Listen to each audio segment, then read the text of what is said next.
Welcome back to the channel, Classic Volkswagen Lovers, Junior with a classic VW Bucks and Sony the Super Beetle.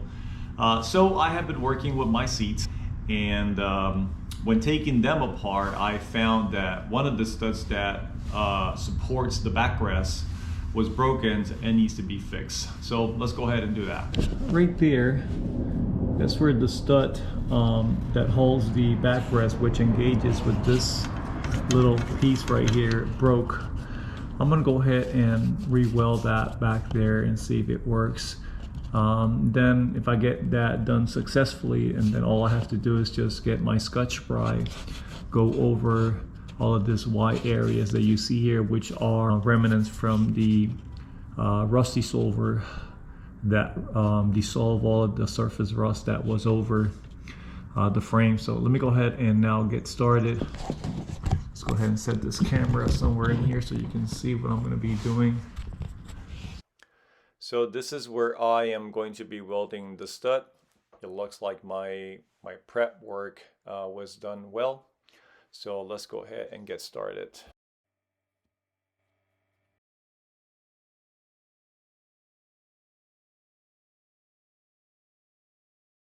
I think that's about right there. So I'm gonna bring this camera back here and see if I can give it a tap right there.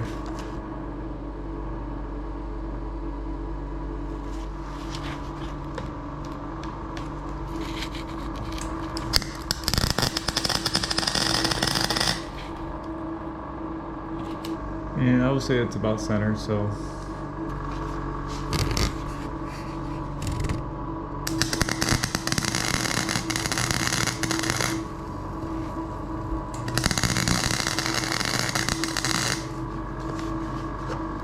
I got two good tacks in it. Should go nowhere. I can give it a try and see if it works or not. So the idea is for it not to go up. Yep, that works. Yeah, that works for me. So now that that's gonna work, what I'm gonna do is take this round off, take this piece off from here, and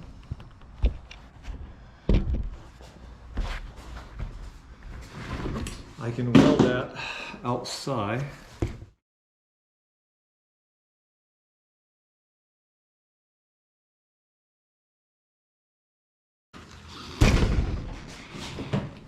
So it's about the same as the other one, so that should be no problem.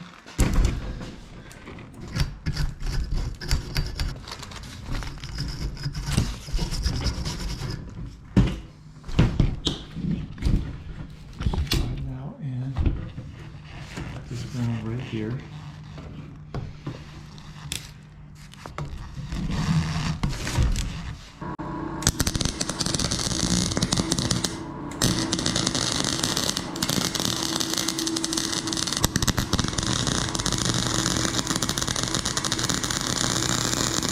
Clean that up a little bit and we should be fine.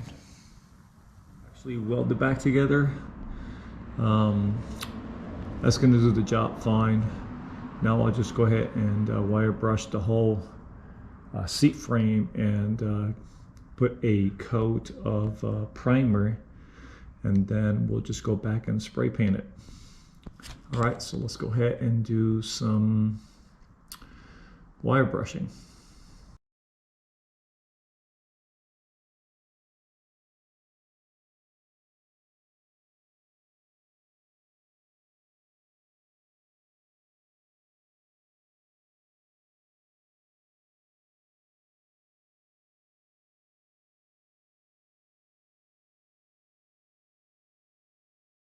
Okay, next we are going to apply some Rust-Oleum self-edging primer.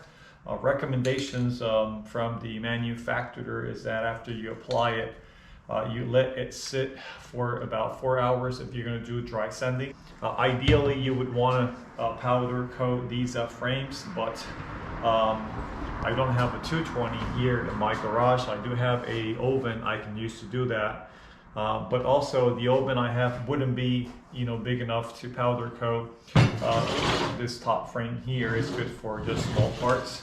So I'm gonna go a simple route, apply some primer, and then apply a few very good coats of spray paint. Also, I'm changing the color on this from black to a leather brown to match the color of my interior door panels. Now from here on is basically spray painting. Let it sit for 4 hours, come back and recoat with the color of your choice, and you repeat the same step for your other seat. So we're gonna go ahead and do that. So it's been more than 4 hours. Is the day after I prime spray paint the frames. Let's go ahead and take a look at them. Now the next step is to go ahead and apply a coat of spray paint. You can do this with any type of sprayers that you may own, or if you don't have some of those tools available to you, you can always use a rattle can of the brand you prefer. And I like these little gadgets because they help spray better. So that's one option you have, or you can get a spray gun from any of your local parts stores that you can use to do the job. So let me show you what the frames look with the primer. This is how they look after applying the edging primer. When you look inside the car, this part here is the one that gets the most exposure when you open the door. So I'm going to concentrate in giving it a really good coat of paint here. The other part that I'm going to be concentrating, it's this part right here, because this is another of the parts that gets the most exposure when you are looking inside the car. Recommend it. Read the instructions for the rattle can that you purchase. Every single one of them may be slightly different or very similar, so follow the instructions on your rattle can. Or if you're using your own personal spraying gun and your paint, well, you know what to do. So let's go ahead and do that. I'm going to find a spot where I can hang these up and spray paint them. All right, so let me get to painting, and then I'll come back and show you what the end product looks like, okay?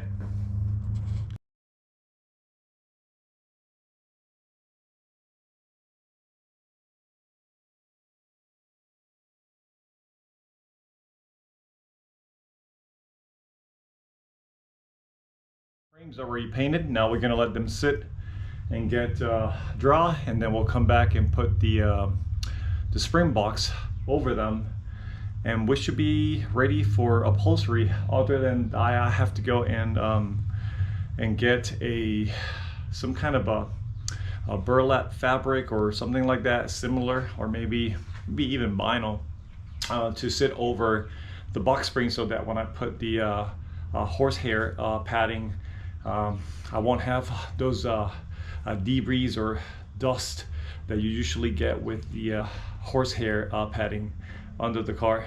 All right, so let me show you what they look like after I spray paint them.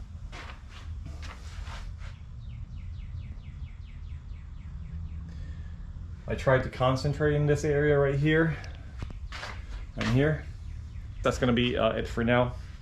So we'll be coming back with some more updates as to what needs to be done, and we should be complete with the upholstery. I already got the carpets for the inside of the car, so with the days now being a little bit warmer, I think I can get started in removing the glasses all the way around the car and begin to install the headliner. So that's another video that's coming up too.